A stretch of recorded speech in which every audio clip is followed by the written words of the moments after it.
மாநில முதல்வராக இந்த ஆட்சியர்களெல்லாம் அமைச்சராக இருக்கக்கூடிய முதல்வர் இந்த படிவத்தை பார்த்தா பயமாக இருக்குன்னு போடலாமா? இல்லை, அது அவங்க அரசியல் பண்ணுறாங்க. பத்திரிகை பேட்டியில் கேட்குற ரிப்போர்ட்டர் தனியாக சொல்கிறன்றது என்னது? மைக்கை வச்சுட்டு தனியாக சொல்கிறேன். இவங்க சிரிச்சுக்கிட்டு போகிறாங்க. மிரட்டுகிற துணி, ஆணவ துணி. யூடியூபர்ஸையும் இன்ஸ்டா இன்ஃப்ளூயன்ஸ்லையும் கூட்டு வச்சுலாம் நடத்துகிறான். அவனுக்கு என்ன தெரியும்? சினிமா பாட்டு கையாட்டு போகிறான். அந்த பொண்ணுங்க ஓன்னு கத்துதுங்க. வழக்கமாக திமுகவை ஃபாலோ பண்ணுற தாவேகாவும் அவர்கள் பாணிக்கு தமிழகத்தை வஞ்சிக்கிறது. நீ அமிச்சிருப்பாங்க.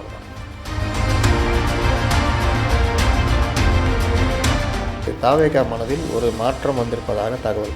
என்ன மாற்றம்? நாம் தனித்து நின்று ஏன் மண்ணை கவ வேண்டும்?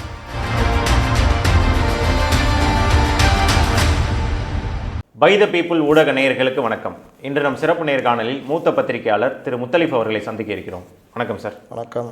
ராமேஸ்வரத்தில் ஒரு பள்ளி மாணவி, 12ஆம் வகுப்பு மாணவியை ஒரு இளைஞர் குத்தி கொலை செய்திருக்கிறார்.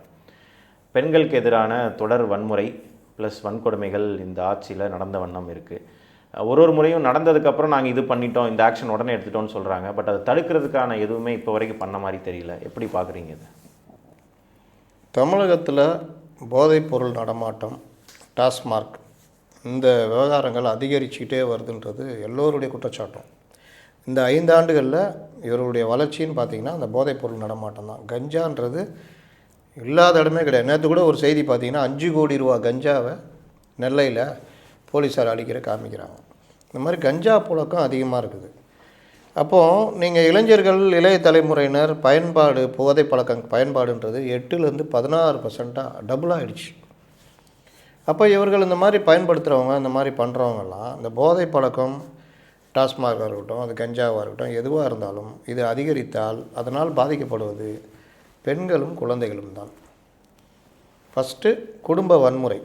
வீட்டில் பிரச்சனை வரும். அங்கே யார் அடிபடுவா? பெண்கள் தான். மனைவி, தாயார், சகோதரி, குழந்தைகள்.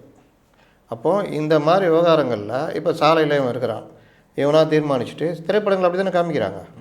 லுங்கி கட்டி சுற்றிட்டு இருப்பார், ஹீரோயின் வெள்ளையாக போயிட்டு வந்துட்டுருக்கோம். இவர் போயிட்டு கார் மேலே ஏறி பாட்டெலாம் பாடுவார். கொஞ்சம் நாளில் லவ் பண்ண ஆரம்பிச்சிடும். இப்படி சினிமா இந்த மாதிரி விஷயங்களை காமிக்காமல் இவங்க பெண்களை ஃபாலோ பண்ணால், திரும்ப அவங்கள ஃபாலோ பண்ணால் நமக்கு கிடச்சிருவாங்க. சரி, ஃபாலோ பண்ணுற கிடைக்கல, அதோட சில பேர் ஒதுங்கிடுவோம். நீ கஞ்சா மது போதையில் இருந்தானே என்ன ஆகும்? வெறி வரும். அந்த வெறியில் எனக்கு கிடைக்காதோ யாருக்கும் கிடைக்கூடாதுன்னு குத்தி கொலை செய்கிற அளவுக்கு கொடூரமாக இன்றைய இளைய தலைமுறையினர் மாறியிருக்காங்க. அப்போது இந்த விவகாரத்தில் காவல்துறை, நீங்கள் பொதுவாக நான் பள்ளிகளில் படிக்கிற, கல்லூரியில் படிக்கிற காலத்திலாம் கூட பார்த்தீங்கன்னா, காவல்துறை இந்த பஸ் ஸ்டாண்டு, பெண்கள் கல்லூரிங்கெல்லாம் ரோந்து இருக்கும். சில இடங்களில் போட்டே வச்சுருப்பாங்க, காலையிலையும் சரி மாலையிலையும் சரி. அப்போது இந்த மாதிரி இந்த பைக் வச்சுட்டு இது பண்ணுறவங்க, ஈவ்டிசிங் பண்ண எல்லாருமே ஒரு பயம் இருக்கும். இப்போது அந்த மாதிரிலாம் இல்லை. பற்றாக்குறை, பந்தோபஸ்து இப்படிலாம் போகிறது. இன்னொன்று, காவலர்கள் மேலே பயம் இல்லை, அவர்களையே அடிக்கிற காவலர்களே தொடர்ந்து பெண்களுக்கு எதிரான வன்முறையை நடத்திட்டு தான் இருக்காங்க. ரீசெண்டாக 2-3 விஷயம் பார்த்தோம். அதை பொதுமைப்படுத்தக்கூடாது. அங்கே ஒன்றும் இங்கே ஒன்றும் நடக்குது. ஆனால் இந்த மாதிரி இதை தடுக்கிற காவலர்கள், கஞ்சா விற்கிற இளைஞர்கள்லாம் போனீங்கன்னா காவலர்களே தாக்குகிற நிலைமை கூட இன்றைக்கி நடக்குது. அப்போ இந்த மாதிரி விவகாரங்களில் சட்டம் ஒழுங்கை மெயின்டைன் பண்ணுற ஒர்க்கு அரசுக்கு இருக்குது. அவங்களுக்கு என்ன பண்ணுறோன்னே தெரியல. அதுக்கப்புறம் அப்போ போதைப்பொருள் நடமாட்டத்தை, அந்த புழக்கத்தை தடுக்கிற வேலையை பண்ணணும். அதுவும் இன்றைக்கி இல்லைன்றது தான் இந்த சம்பவத்தில் நம்ம பார்க்குறது. இதில் இன்னொரு விஷயம் பார்க்குறது என்னென்னா, கரூரில் ஒரு சம்பவம் நடந்ததுன்னா 1 மணி நேரத்தில் அங்கே போயிட்டார். அதுதான் நான் கேட்கணுன்ற கண்டிஷனை ஃபாலோ பண்ணுங்கன்னு ஒரு அழுகையெல்லாம் பண்ணார். இந்த சம்பவம் காலையில் நடந்த சற்று நேரத்துலேயே எல்லா சேனல்களையும் ஃப்ளாஷ் ஆகி பெரிய அளவில் தமிழகம் முழுவதும் ஒரு அதிர்வலை ஏற்படுத்தியிருக்குது. அந்த உறவினர்கள் எல்லாம் அங்கே போராட்டம் பண்ண ஆரம்பிச்சிட்டாங்க. தமிழக கல்வித்துறையை சார்ந்த அமைச்சர், அந்த துறை அமைச்சர், அவருக்கு 5 மணி நேரமாக அது தெரியலையாம். ரொம்ப அப்பாவியாக முகத்தை வச்சுக்கிட்டு, அப்படியா இதுவா, நீங்கள் நம்ம உள்ளே நடந்திருந்தால் அது ஒரு இது வெளியே நடந்ததுன்னா நான் பார்க்குறேன், நீங்கள் பத்திரிகையாளர்லாம் சொன்னபடி நாம் அந்த வழிகாட்டுன்னு என்ன உருட்டுறீங்க. கரூரில் 15 நிமிஷத்தில் நின்னார். கண்டிஷன் இங்கே ஃபாலோ பண்ண வேண்டியதானே? ஒவ்வொரு பள்ளிகள் முன்னாடி ஒரு 2 கான்ஸ்டபிளாக நின்னா பயம் இருக்குமா இருக்காதா?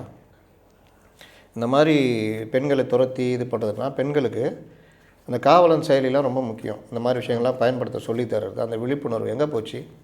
முன்னாடி அடிக்கடி போடுவாங்க சார், காலேஜில் ஸ்கூல்லலாம் அந்த செயலியை காட்டுவாங்க, போஸ்டரு, கூட்டம் நடத்துவாங்க. இங்கே தான் இப்போ ஸ்கூலு பேராசிரியர்கள் இப்போ என்ன பண்ணுறாங்க, யூடியூபர்ஸையும் இன்ஸ்டா இன்ஃப்ளூயன்ஸ்லையும் கூட்டு வச்சுலாம் நடத்துகிறான். அவனுக்கு என்ன தெரியும்? சினிமா பாட்டு கையாட்டு போகிறான், அந்த பொண்ணுங்க ஓன்னு கத்துதுங்க. நீங்கள் யாரை கூட்டி முறையாக பண்ணணும்? காவல்துறை அதிகாரிகள் இந்த மாதிரி காவலன் செயல் இருக்குது. பெண்கள் பாதுகாப்புன்னா நீங்கள் எப்படி இருக்கணும், வாழ்க்கையில் எப்படி எதிர்பார்க்கணும், எப்படி நடக்கணும், கல்வி எப்படி முக்கியம், காதல்ன்றது என்னது, பள்ளி கல்லூரி காலங்களில் வந்துச்சுன்னா அவங்க வாழ்க்கை எப்படி சீரழியும், இந்த மாதிரி விஷயங்கள் பேசணும். ஆனால் இதுக்கு எதிரான ஆட்களை பள்ளி பேராசிரியர்களை கூப்பிட்டு வச்சு இன்ஃப்ளூயன்ஸில் கூப்பிட்டு பண்ணால் மாணவிகள் மனநிலை எப்படி இருக்கும்? அதுக்கும் ஒரு நெறிமுறை கொண்டு வரணுமா? அப்போது யாரை இதாக பண்ணணும் அப்படின்னு ஏங்க, கல்லூரிகளில் முன்ன யார் பேசுவா? இலக்கியம் பேசுகிறவங்க. நாங்கள் ஸ்கூல் படிக்கும் போதெல்லாம் யாராவது ரிட்டையர்ட் ஐஏஎஸ் ஆஃபீஸர் இல்லை ரிட்டையர்ட் ஐபிஎஸ் ஆஃபீஸர் வந்து பேசுவாங்க, இல்லை ட்ரைனிங் இன்ஸ்டியூட் நடத்துகிறவங்க வந்து பேசுவாங்க. மாணவன் ஒரு படம் பார்த்தாங்க நான் என்னுடைய சின்ன வயசில், ஜெய்சங்கர் நடித்தது. அதில் ஒரு கிராமத்தில் வீட்டு வேலை செய்கிற ஒரு அப்பா இருக்க மாட்டாங்க. அந்த அம்மாவை அந்த பண்ணையாரை கொடுமைப்படுத்துவார். அதை பார்த்துட்டு வெறுத்து போய் அந்த பையன் படிப்பு தான் முக்கியம்னு படிப்பான். கடைசியில் அவன் கலெக்டர் ஆகி அந்த இதுக்கே வருவான். யார் வீட்டு வேலை செஞ்சாங்களோ, யார் இது பண்ணாங்களோ அந்த பண்ணையாரை மாலை போட்டு இது பண்ணுற மாதிரி இருக்கும். அது நம்ம பார்க்கும்போது நமக்கு என்ன தோணுதுன்னா, படித்தா இது பண்ணால் நம்ம லெவலுக்கு வரலாம் அப்படின்ற ஒரு இது. இந்த பரியரும் பெருமாள் கூட லேட்டஸ்ட்டாக வந்த படம் சொல்லுவோம். அப்போ கல்வியுடைய பெருமையை உணர்த்துகிற அந்த மாதிரி விஷயங்கள் இது எல்லாமே புறத்தள்ளியாச்சு. இவர்கள் பள்ளி கல்வித்துறைன்ற பேரில் இவர் போனார்னா கேமரா வரும், இவர் 10 பேரை செலக்ட் பண்ணி வெளிநாட்டுக்கு அனுப்புறது, இந்த மாதிரி அது இதுன்னு இந்த ஃபோட்டோ ஷூட்லேயே பண்ணுறாங்களே தவிர அடிப்படை மாதிரி விஷயங்கள்லாம் இல்லை. ரெண்டாவது போதை பழக்கம், அதோடைய விளைவு அந்த பையன் குத்தி கொள்வது. இதுதான் இன்றைக்கி அதிகமாக இருக்கிறது. ரொம்ப வருத்தத்துக்குரிய விஷயம். இது இங்கே மட்டுமா நடக்குது, தொடர்ச்சியாக எல்லாருக்கும் நடந்துகிட்டு இருக்குது. இல்லை, அவங்க என்னென்னா, அதாவது ஒரு சம்பவம் நடந்ததுக்கப்புறம் அதுக்கு ஆக்ஷன் எடுக்கிறதுன்றது அரசோட கடமை. அவங்க கடமையை செஞ்சுட்டு அதை ஒரு விளம்பரமாக பண்ணுறாங்க. கடமையை செய்கிறதுக்கு எது விளம்பரம்னு கேட்குறேன். இவர்கள் முழுவதுமே ஃபோட்டோ ஷூட்டு அப்படின்றதுக்கு நேற்று கூட ஒரு உதாரணம். அதாவது நாங்கள் இதை தடுத்துட்டோன்னு விளம்பரம் பண்ணால் ஓகே, நல்ல விஷயம். நடந்ததுக்கப்புறம் ஆக்ஷன், அது வந்து கடமை தானே. அது இன்றைக்கும் பார்த்தீங்கன்னா தங்களுடைய வாழ்வாதாரத்துக்காக போராடுற என்னுடைய சம்பளத்தை குறைக்காத, கொடுக்குற சம்பளத்தை கொடு அப்படின்னு போராடின தூய்மை பணியாளர்களை இன்னை வரைக்கும் கண்டுக்கல. கடலுக்குள்ளே கூட இறங்கி போராடி பார்த்துட்டாங்க. நாங்கள் வந்து ஏழைகளுக்கு இதுவாக இருக்கிறோம், அது இது எளியவர்கள் ஆட்சின்னு சொல்லிக்கிட்டு இன்னை வரைக்கும் அவங்கள பழி வாங்குறீங்க. 100 நாளை கடந்து அவங்க போராடிட்டு இருக்காங்க. ஆனால் இன்னொரு பக்கம் ஃபோட்டோ ஷூட், எது இவர்களுக்கு 3 வேளை நாங்கள் உணவு கொடுக்குறோம். அதுதான் நான் கேட்க வந்தேன். அந்த 3 வேளை உணவை பற்றி ஒரு செய்தியாளர் கேள்வி எழுப்புறாரு ஒரு ப்ரெஸ் மீட்டில். மேயர் பிரியா அவர்களும் சிரிச்சிட்டு போனாங்க, அமைச்சர் சேகர் பாபு அவர்களும் எந்திரிச்சு சிரிச்சிட்டு போகிறாங்க சார். அதாவது அவங்க அதுக்கு ரிப்ளை பண்ண வேணாம், அவங்களுக்கு சங்கடமாக இருக்கு, ரிப்ளை பண்ண வேணாம். பட் அதை சிரிக்காமல் அந்த சைடு கடந்து போய் கூட பேசிட்டு போகிறாரு. தனியாவா சொல்கிறேன், அது என்ன மாதிரியான போக்கு? அது பத்திரிகை பேட்டியில் கேட்குற ரிப்போர்ட்டர் தனியாவா சொல்கிறன்றது என்னது? மைக்கை வச்சுட்டு தனியாவா சொல்கிறேன். இவங்க சிரிச்சுக்கிட்டு போகிறாங்க. அது ஒரு மிரட்டுற மாதிரி தோணியா இல்லையா சார்? அது மிரட்டுகிற துணி, ஆணவ துணி, மக்களை கிண்டல் அடிக்கிற துணி, இதெல்லாம் மக்கள் பார்த்துட்டு தான் இருப்பாங்க. நீ சிரிச்சிட்டு போகலாம், நாளைக்கு சிரிப்பாக சிரிக்கும், வேறு ஒன்றும் நடக்காது. இன்னொரு பக்கம் கோயம்புத்தூரில் இந்த உணவு வந்து குப்பை வண்டியில் கொண்டு வச்சு கொடுக்குறாங்க. என்னங்க நியாயம்? தூய்மை பணியாளர்கள் அவன் இடத்த சுத்தம் பண்ணுறான், அவன் வாழ்க்கை சூழ்நிலை, அவன் தூய்மை பணியாளராக இருக்கிறான்.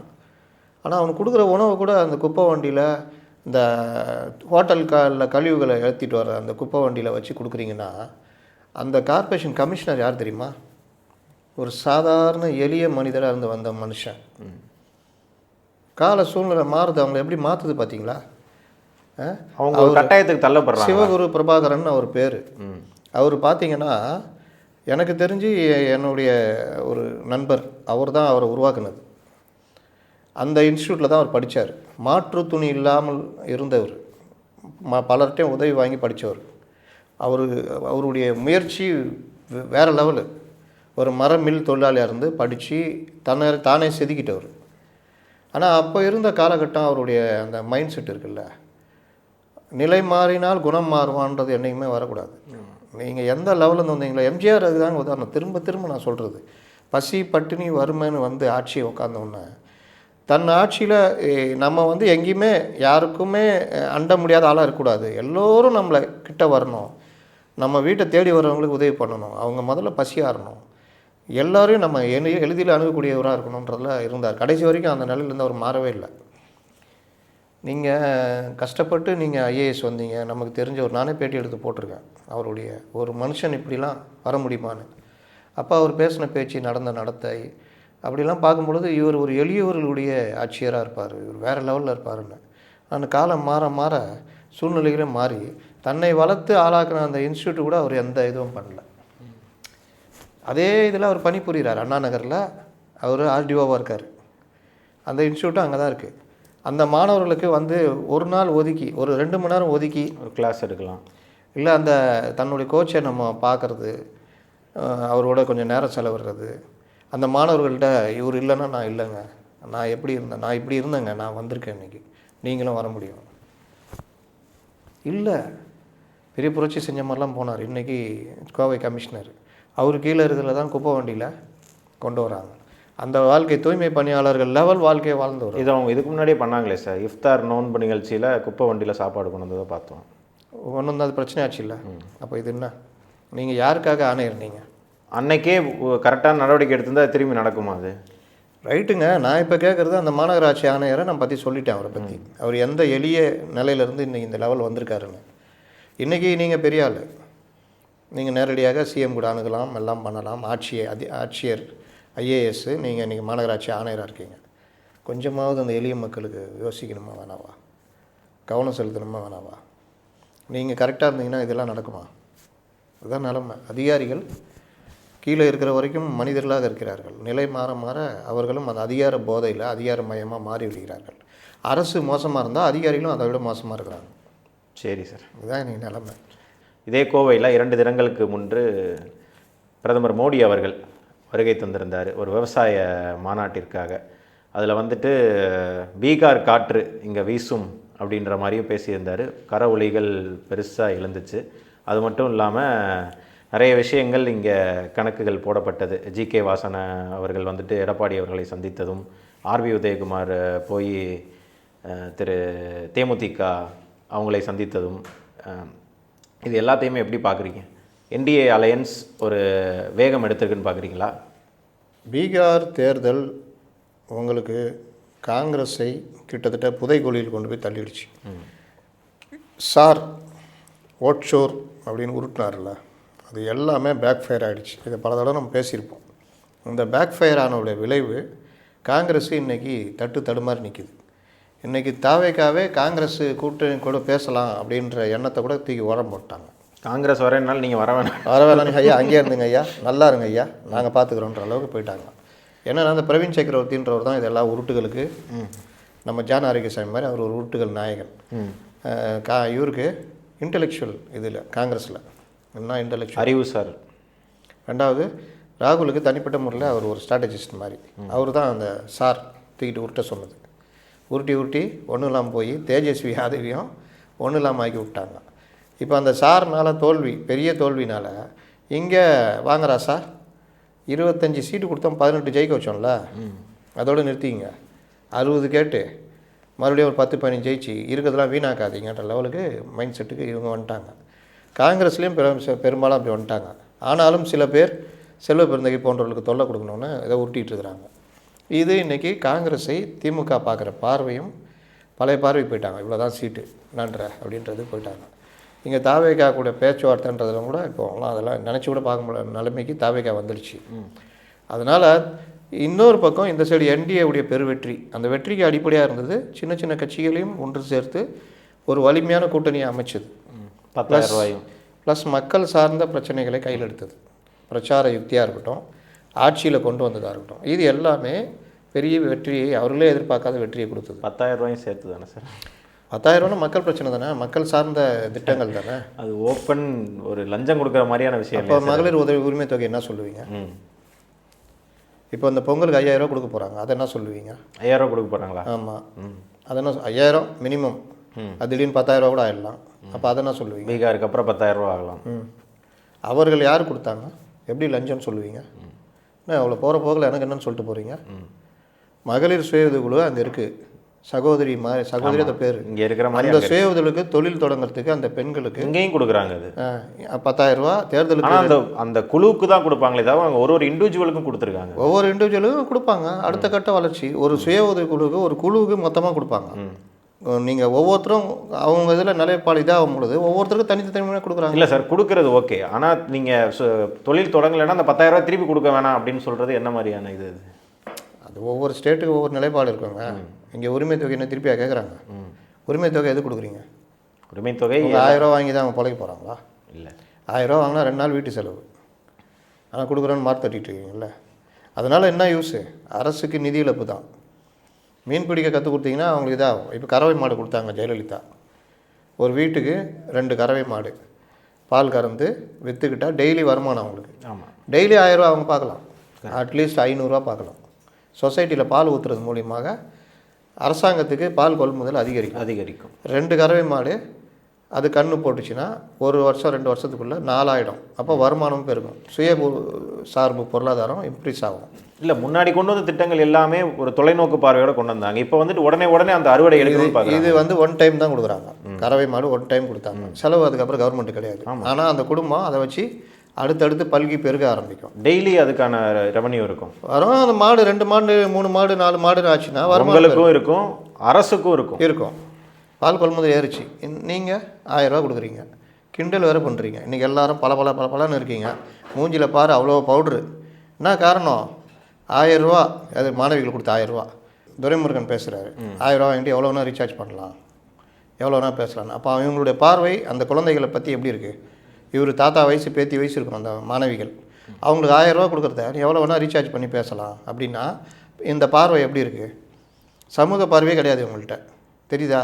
புரியுது. அந்த குழந்தைகள் நீ ஏமா ஜாமெட்ரி பாக்ஸ் வாங்கினியா, நோட்டு புத்தகத்துக்கு உங்கள் அப்பா கையேந்தாது நிலைமையை இன்றைக்கி நாங்கள் உருவாக்கியிருக்கோமா, உனக்கு ஒரு கார்டியன் மாதிரி இந்த அரசு இருக்குது, இப்படிலாம் நீங்கள் பேசணும். ஆனால் நீங்கள் என்ன பேசுகிறீங்க?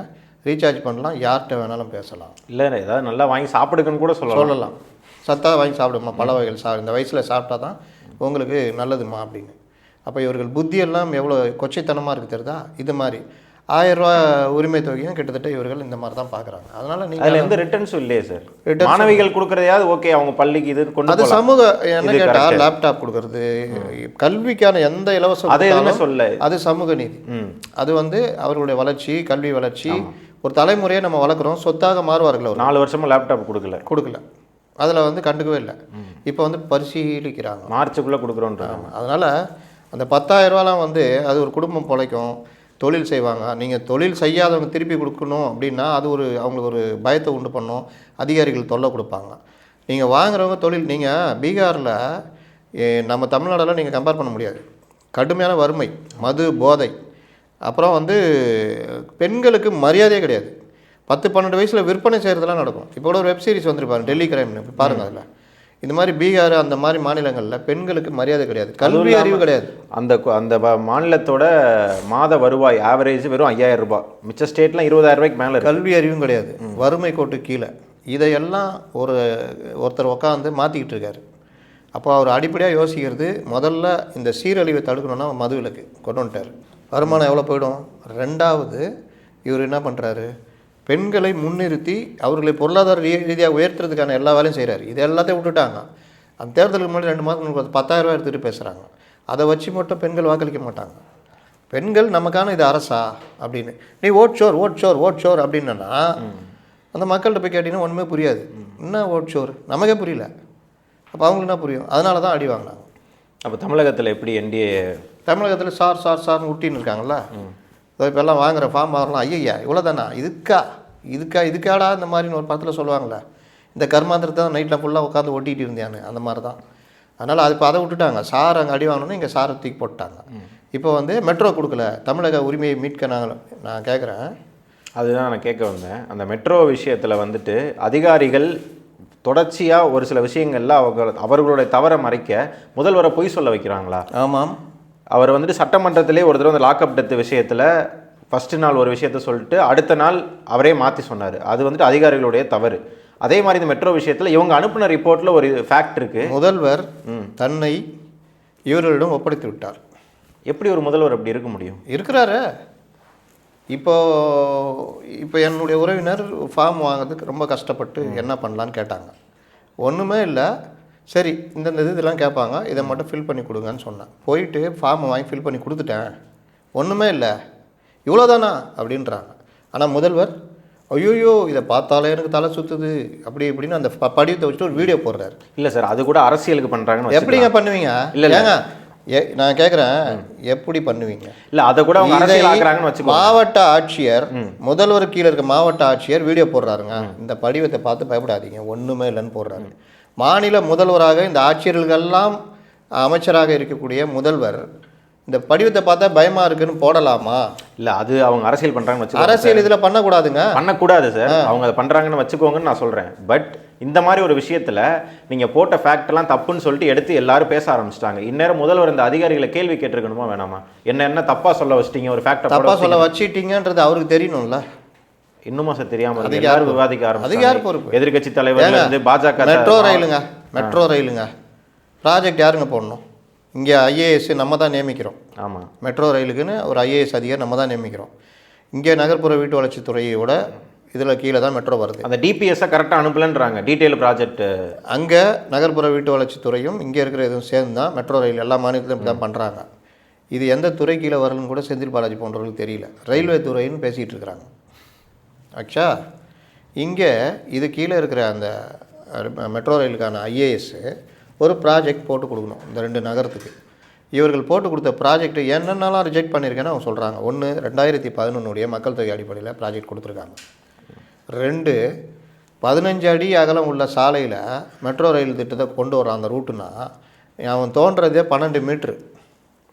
1 மீட்ரு 3 அடி, 36 அடி, 40 அடிக்கு மேலே அந்த இதுவே 12 மீட்டருங்க. அப்போது ஒரு 50 அடி 60 அடி சாலையில் நீங்கள் கீழே கொண்டு போகலாம். இந்த ஒர்க்கு பண்ணுறதுக்கு அந்த இது நீங்கள் 15 அடினா 16வது அடியில் 2 சைட்லேயுமே பில்டிங் ஆரம்பிச்சிடும்.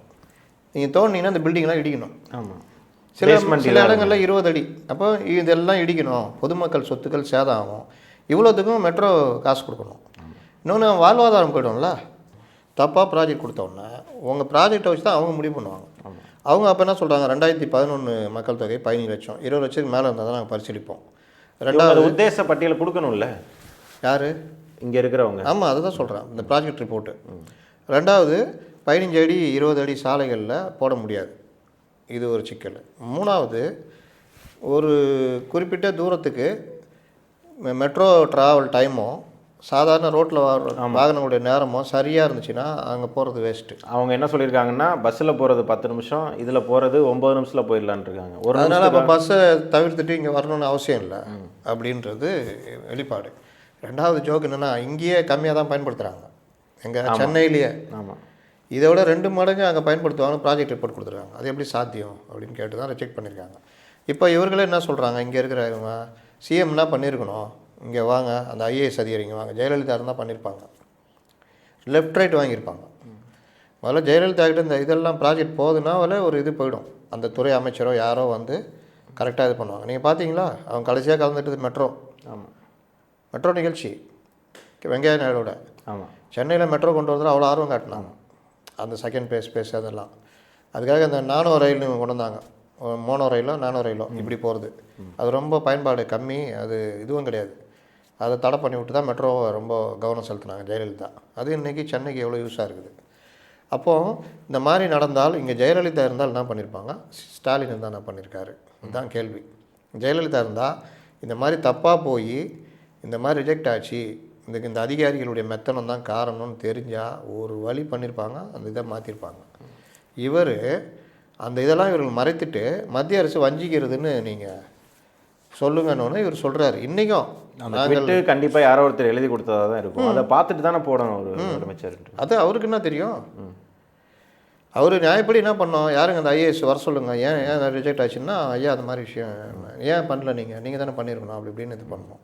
இல்லை சம்மந்தப்பட்ட யார்ட்டே கேட்கணும். எல்லாருமே இதுவாக இருந்தால் நம்ம என்ன பண்ணுறது? இவங்க என்ன நினச்சாங்கன்னா, 19 எப்பயும் போல் மத்திய அரசு மேலே ஒரு குற்றச்சாட்டை வச்சா மக்கள் ஏற்றுக்குவாங்க. இதில் இன்னொரு காமெடி என்னென்னா, வழக்கமாக திமுகவை ஃபாலோ பண்ணுற தாவேகாவும் அவர்கள் பாணியிலே தமிழகத்தை வஞ்சிக்கிறது. அமிச்சிட்டா நீ அமைச்சிருப்பா, அவ்வளோதான். என்ன நடக்குது, ஏது நடக்குது? இந்த மாதிரி இருந்தால் நம்ம என்ன சொல்ல முடியும்?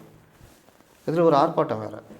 இது இவர்கள் நோக்கம் என்னென்னா, இதை வச்சுட்டு பண்ணிகிட்டே இருந்தோன்னா மக்கள் அதை நம்பிக்கிட்டே இருப்பாங்க. நீ என்ன தான் கரடியாக கற்றுனாலும் இதாகாது. 2வது நேற்று உச்சநீதிமன்ற தீர்ப்பு. ஆமாம், நீங்கள் நீ உச்சநீதிமன்றத்தில் ஆளுநருடைய இதுக்காக நீங்கள் போனீங்க. 2 ஜட்ஜி 2 பேர் டிவிஷன் பெஞ்சு தீர்ப்பு கொடுத்தாங்க. 10 மசோதா நிறுத்தி வச்ச தப்பு, நாங்களே ஆர்டர் போடுறோம், இது நிறைவேறின மாதிரி. ஒன்று நிறைவேற்றுங்க, இல்லை உடனே அது காரணத்தை சொல்லி திருப்பி அனுப்புங்கன்னு சொல்லியிருக்கு. அப்போ நான் சொல்கிறது அப்போ ஒரு ரீகால் நிறைவேற்றின மாதிரி அப்படின்னு 10 மசோதா நிறைவேற்றிட்டோன்னு இங்கே குதின்னு குதிச்சாங்க. வேந்தராகவே ஆகிட்டாருன்ட்டாங்க. அந்த மசோதாவில் அது கிடையாது. துணைவேந்தர்களை நியமிக்கிற அதிகாரம் முதல்வருக்குன்னு. அதுக்கப்புறம் மறுநாள் திருத்திக்கிட்டாங்க, துணைவேந்தர் வெற்றின்னாங்க. இவங்க டிவிஷன் பெஞ்சு ஒரு படி மேலே போய் ஜனாதிபதிக்கே உத்தரவு போட்டாங்க. ஆக்சுவலாக ஜனாதிபதிக்கு உத்தரவு போட முடியாது. அப்படி ஒருவேளை ஜனாதிபதிக்கு சில பரிந்துரைகளை ஏதோ பண்ணுறீங்கன்னா அது அரசியல் சாசன அமர்வுன்னுவாங்க. அப்படியாவது டிவிஷன் பெஞ்சு 2 பேர் கொண்ட இது போட முடியாது. ஆட்டோமேட்டிக்காக 5, 7, 9 இந்த மாதிரி நீதிபதிகளுடையது போகும். ஆட்டோமேட்டிக்காக அந்த மாதிரி சிக்கல் வருதுன்னொன்னே இவர்கள் இங்கே வெற்றின்னு குதிச்சாங்கல்ல, ஜனாதிபதி அவர்களுடைய அரசியலமைப்பு சட்ட பவர் 143 கீழே ஒரு 14 கேள்வியை அனுப்பிச்சி விட்டாங்க. இவர்கள் இங்கே இருந்துக்கிட்டு ஜனாதிபதி நீங்கள் எப்படி கேட்கலாம் அந்த கேள்வியில்? நீங்கள் அதிபுத்திசாலிகள். அரசியலமைப்பு சட்டத்தில் 143 கீழே இந்த மாதிரி கேட்கலான்னு இருக்குது. இந்தியாவில் பல தடவை இந்த மாதிரி கேட்டிருக்காங்க ஆலோசனைகள். எப்போல்லாம் சிக்கல் வருதோ அன்றைக்கி உச்சநீதிமன்றம் நீங்கள் ஆலோசனை சொல்லுங்கள் அப்படின்னு கேட்பாங்க. அதுக்கு ஆலோசனை சொல்லுவாங்க. இது ஒரு சிலர் என்ன சொல்கிறாங்கன்னா, ஜனாதிபதி அவர்கள் கோட்டை அவமதிச்சிட்டாருன்ற பேசி அதான் என்னன்னா பேச வேண்டியது மைக் இருக்குல்ல. அப்போது ஜனாதிபதி இதில் என்ன கேட்குறாங்க, 2 நபர் டிவிஷன் பெஞ்சு இந்த மாதிரி உத்தரவு போட முடியுமா, காலக்கெடுவை நிர்ணயிக்க முடியுமா, அதுவும் எனக்கு நிர்ணயிக்க முடியுமா, தானாக சட்டம் நிறைவேறிச்சின்னு ஒரு ஆர்டரை போட முடியுமா, இந்த இதுக்குள்ளே நீதிமன்றம் தலையிடுறதுக்கு வரையறை இருக்கா, இப்படிலாம் கேட்டதுக்கு எதுவுமே இல்லைன்ட்டாங்க. நேற்று காலக்கெடு நிர்ணயிக்க முடியாது, ஆனாலும் சில விஷயங்களை குறிப்பிட்ட காலவெளியில் நீங்கள் அவங்களுக்கு அனுப்பணும், அவங்க மறுபடியும் நிறைவேற்றி அனுப்பிச்சிட்டாங்கன்னா சட்டத்தை நீங்கள் பாஸ் பண்ணணும், சைன் பண்ணணும். இதெல்லாம் ஆர்டிகல் 201 இருக்குது. அதை மறுபடியும் சொல்லிவிட்டு, ஆனால் உச்சநீதிமன்றம் இந்த மாதிரி விவகாரங்களில் நேரடியாக எப்போவுமே தலையிடாது. ஏதோ அரிதான சூழ்நிலையில் அவங்க லைட்டாக தலையிடுவாங்க. கவர்னருக்கோ இவங்களுக்கோ முக்கியமாக ஜனாதிபதிக்கோ காலக்கெடு நிர்ணயிக்க முடியாது. இப்படிலாம் கொடுத்துட்டாங்க. இது இவர்களுக்கு பெரும் தோல்வி. நேற்று பார்த்தீங்களா ஃபுல்லாக வெற்றின்னு சுற்றுனாங்க. கரூர் கேஸ் ஜட்ஜ்மெண்ட் வந்தப்போ கூட என்ன சொன்னாங்கன்னா, இது இடைக்கால இதுதான், இடைக்கால தீர்ப்பு உத்தரவு. அப்புறம் என்ன இடைக்கால உத்தரவு, கேஸ் கண்டினியூ ஆகும், அது வேற. சிபிஐ உத்தரவுன்றது சிபிஐ எல்லா விசாரணையும் ஆரம்பித்து போய்கிட்டு இருக்கு. அதோடைய விசாரணை கவனிக்கிறதுக்காக தான் அந்த வழக்கம் தொடரும். உயிர்ப்பிக்க முடிச்சு வைக்க மாட்டாங்க, கடைசியில் தான் முடிச்சு வைப்பாங்க. இதில் இன்னொரு விஷயம் என்னென்னா, இவர்கள் இன்றைக்கி இது மாதிரி காலக்கெடு நிர்ணயிப்பது சம்பந்தமாக நாங்கள் மீண்டும் வழக்கு தொடுப்போம், தீர்ப்பு வரும் வரை விட மாட்டோம், தமிழகம் தலைகுனிய விட மாட்டோம். யார் தலைகுனிஞ்சான்? அவன் வேலையை பார்த்துன்னு இருக்கிறான். இந்த டெம்ப்ளேட் வசனங்கள் இதை பேசி இன்றைக்கி இவர் ஒரு அறிக்கை. நெல் கொள்முதலில் விவசாயிகளை பற்றி கவலையப்படலை. நெல் பயிரே விளைஞ்சிச்சு, கொள்முதல் பண்ணாமல் நெல் வீணாக போச்சு, இதை பற்றிலாம் கண்டுக்கல. ஈரப்பதத்துக்கான அந்த கடிதம் எழுதுறத கடைசி டைம் எழுதுறீங்க, அதுக்கப்புறம் அவங்க ரிஜெக்ட் பண்ணுறாங்க. நீ முன்கூட்டியே எழுதி அதுக்கான ரிஜெக்ட் பண்ணால் அதுக்கான வேலை பண்ணுற வேலையை பண்ணலை. ரிஜெக்ட் பண்ணாங்கன்னொன்னே தமிழகத்தை விவசாயிகளை மத்திய அரசு வஞ்சிக்கிறதுன்னு. அப்போ நீங்கள் டெல்டாக்காரன்னு சொல்லிட்டு 2 லட்சம் பயிர் 1.5 லட்சம் ஏக்கர் வீணாக போச்சு தண்ணியில் அறுவடை பண்ணாமையே. பல ஆயிரம் டன்னு நெல்லை கொள்முதல் பண்ணாமல் லேட் பண்ணி மழையில் நனைஞ்சது. ஒரு கொள்முதல் நிலையம் கூட கூடுதலாக அமைக்கலை. அதுக்கெல்லாம் என்ன யார் வஞ்சிச்சது? அங்கே போயிட்டு கொள்முதல் மையத்தை மட்டும் பார்வை பார்த்துட்டு மலையில் வாடின அந்த பயிர்களை கூட பார்வையிடாமல் துணை முதல்வர் திரும்பி வந்தார். எங்கள் அப்பா டெல்டாக்காரன் கைவிட மாட்டார்னாங்க. போன தடவை 2 லட்சம் ஏக்கருக்கான அந்த இழப்பீடே இது வரைக்கும் கொடுக்கலன்னு அன்புமணி குற்றச்சாட்டுறாரு. இப்போ 1.5 லட்சம் ஏக்கரு. என்ன நீங்கள் என்ன விவசாயிகளை பாதுகாத்தீங்கன்னு நீங்கள் பொங்கலுக்கு மொத்தமாக கொடுத்துருவாங்களா சார்? எல்லாம் சரி, நீங்கள் சொன்ன மாதிரி பொங்கலுக்கு மொத்தமாக கொடுத்துருவாங்களே? கொடுப்பாங்க பார்ப்போம். சரி சார். இது இல்லாமல் தாவேகா தலைவர் திரு விஜய் அவர்கள் மீண்டும் அவருடைய அரசியல் சுற்றுப்பயணத்தை ஆரம்பிக்க போவதா தகவல் வந்திருக்கு. டிசம்பர் 4ஆம் தேதி பெர்மிஷன் கேட்டிருக்காங்க. பட் அது தரப்படலை, நிராகரிச்சிருக்காங்க. எப்படி பார்க்குறீங்க இதை? பொதுவாக தாவேகாவுடைய தலைவர்கள் எல்லா விஷயத்திலையும் திமுகவை பின்பற்றுவார்கள். இல்லாவிட்டால் அவர்களுக்கும் நடைமுறைக்கும் சம்மந்தமே இருக்காது. அதில் ஒன்று தான் டிசம்பர் 6 எவ்வளோ பெரிய, அதுவும் டெல்லியில் குண்டு வெடிச்சிருக்குது. முக்கிய நகரங்களில் குண்டு வெடிப்பு நிகழ்த்த திட்டமிட்டு அப்போ எவ்வளோ சிக்கலான இருக்கும். இந்த டைமில் போய் டிசம்பர் 4 நான் வர்றேன்னா நீங்கள் சும்மா கார்த்திகை தீபம் வேறு, நீங்கள் சும்மா வருவீங்க, இல்லாத லொல்லுலாம் பண்ணிட்டு வருவீங்க.